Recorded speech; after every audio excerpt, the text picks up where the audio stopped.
Good morning, everybody. Thank you for taking the time to meet today. I know we always have a packed agendas, and today is no exception. We've actually added 30 minutes onto this call, and for you on the East Coast, that's a big, significant amount of time in the middle of your day.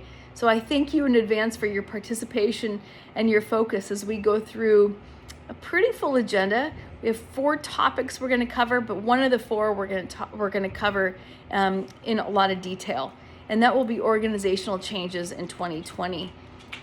So just bear with me on that.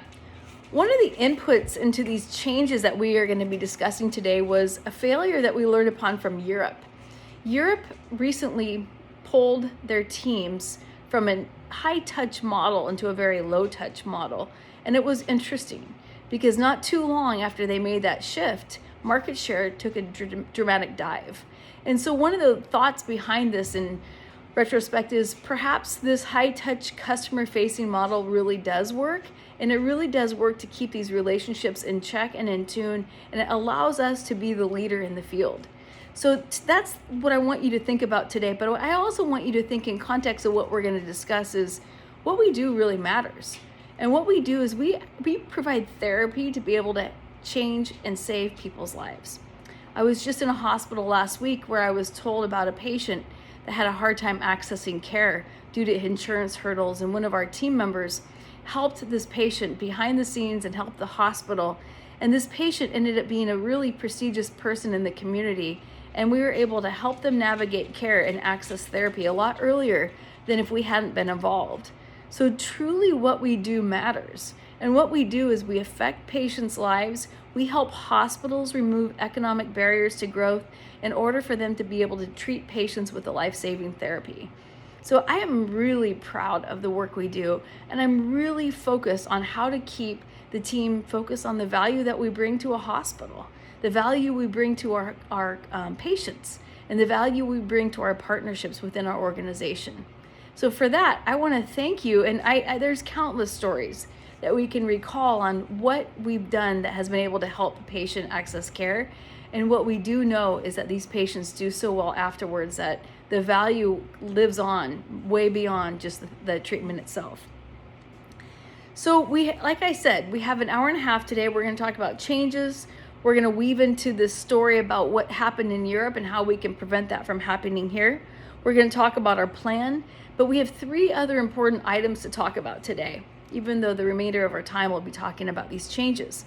The 3 items will be compliance, the employee survey feedback, as well as a field feedback time that we're going to ask you all to participate in today.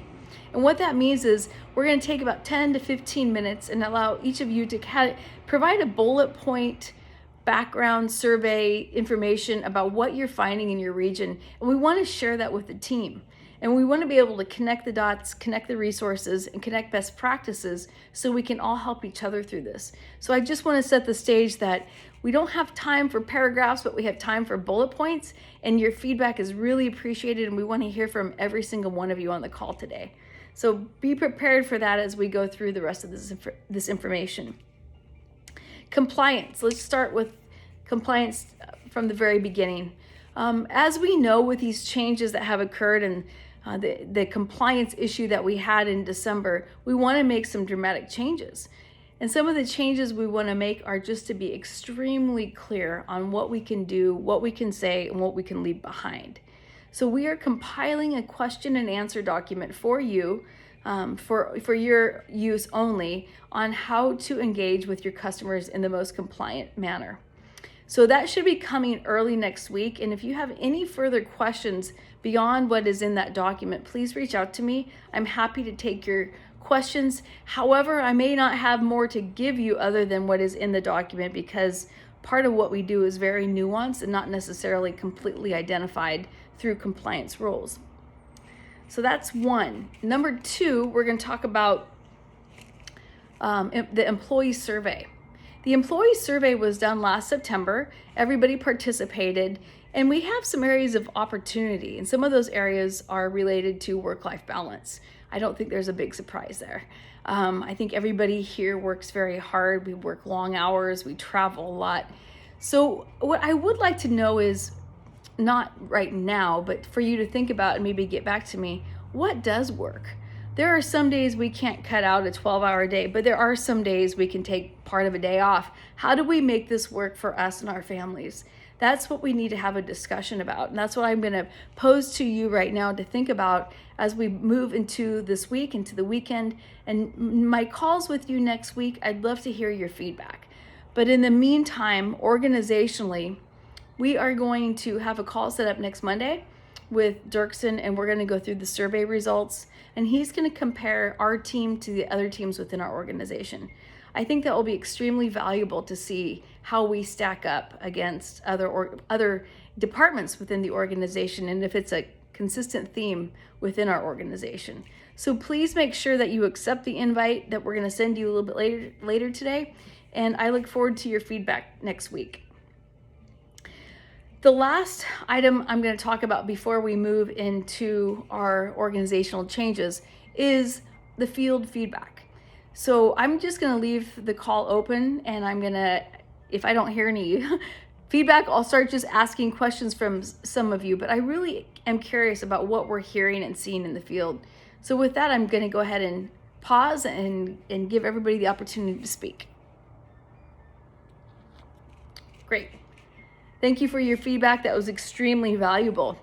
We're now going to move into the remaining section of our call, and we're going to talk about 3 inputs that went into the organizational changes that we're going to be rolling out today. And the organizational changes that we're rolling out today are going to impact your work.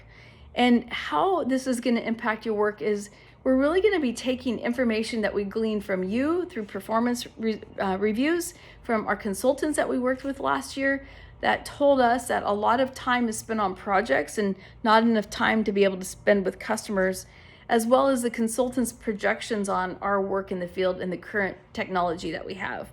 So those inputs are what have drove us to make some changes around performance measurements and the expectations from the field team. And what we're really expecting going forward is that projects come off. Projects come off from the responsibility factor. The reason why we really were pleased to work with our consultants last year was because they showed that we were pretty severely overworked in the in-house role. And as a result of this information from the consultancy, we were able to hire an extra headcount. We have Christy, and Christy's been an invaluable resource. So with that being said, we're able to move projects to Christy off of the field. We still want field input into projects as far as we all agree. Projects drive strategy. And when we explore different ideas and different options for how we work with our customers and patients, this is the results from a project. So it's going to be critical that we provide input to the field in-house team, and that there's a joint partnership, but no accountability from the field team. That's the big change that we're going to be making this year, actually starting now. You're going to see changes in your performance review that will show a weighted average that's going to be significantly higher. It's going to move from 40% to 70% for customer engagement. You're going to see a lot of the same information in there that was there before. However, it's going to be more detailed around impact, as well as being more strategic with your customers. So I hope that everybody takes the time to review what I'm going to send. It will be, again, in your email inbox next week, early next week. But a lot of thought went into this, and I'll just tell you about a few more pieces of input that helped drive this change. The consultancy was one. 2, the results from Europe, where we heard that we really need to be working with our customers. And 3, when we really took the time to evaluate 2019 and to dive into the details of outcomes and outputs, we realized that the project work has taken a significant amount of time away from our customer engagement. Productivity was low, very, very low. I was very shocked to see we were about 40% less than we had been in the previous couple years. That's significant. That is significant, and it tells me that we need to make some changes. So those inputs that drove these changes are not insignificant by any means. And again, you'll get a copy of this draft, and I really look forward to your feedback. But we're asking you to significantly increase the amount of time in the field. This high touch model is not from a phone, it's not from an email, it's actually in person with your hospitals. So we're asking you to all have about a target of about 10 in-person customer meetings per month. And of course, there's some months that will never happen, but we think that's a pretty realistic average, and it should increase your time to be able to do this by having less time on your plate with the project work. So why are we doing this now?